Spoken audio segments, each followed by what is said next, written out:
Hi there, this is Dr. Brianna Sinatra, and today I wanted to share with you 3 tips for how you can get a little bit more nutrient-dense foods into your kid if they're starting to be a little more picky.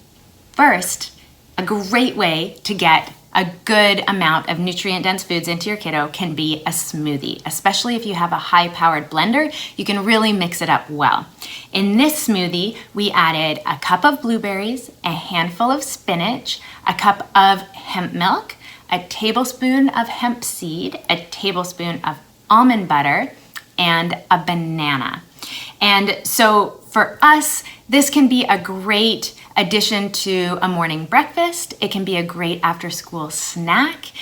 It's a great way to get some veggies, some fruit, antioxidant berries, a little bit of protein, and some healthy fat and essential fatty acids into our kids. You can also add some additional healthy oils, and you can also add a little bit of protein powder if you want to make it a little bit more of a meal and add some more protein in there if you're finding it challenging to get protein into your kid. A second thing that we would like to do that we've implemented from a really young age and found benefit is to include our child in the meal making process. So this can be as simple as having your 3-year-old cut up bananas for you for the smoothie. They can be cutting up bananas for every single meal because it's a nice soft thing, and you can just take those bananas, put them in the freezer, and use them for the next smoothie. But they really get a sense of pride and contribution to the meal when they feel like they can be a part of it, and they're probably more likely to try it when they see that they've put effort into it and they're part of the process. So what you can do is get a little cutting board, and you can get different types of tools. There's a lot of wonderful things out there. Something as simple as a little kid's butter knife, a little tool like this that is pretty safe that they can gently cut softer foods with.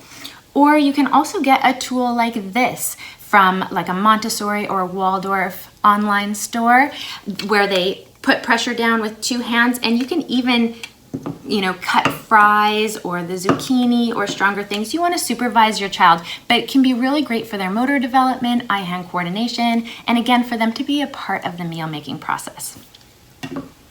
Additionally, depending on the age of your child, and again, you want to supervise them, is to have them use a peeler. So for the carrots for salad, for a veggie tray, for soups, you can have them be a part of peeling the carrots. Our little guys love to peel them, and then they just eat the peels, and it entertains them for a very long time.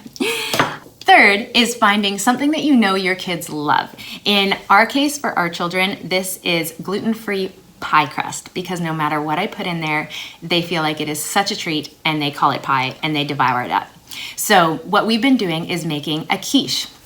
So I will get a gluten-free pie crust. I will saute veggies. In this case, I sauteed onions, cut up spinach, and zucchini.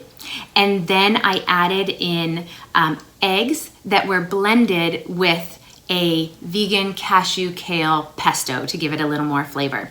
So I put the sauteed veggies in the bottom of the pan, add the eggs. You can put a little bit of grated cheese on top if you want, and I bake that in the oven, and that can be a really lovely breakfast go-to, something that I can put in their lunch for them, or an after-school snack.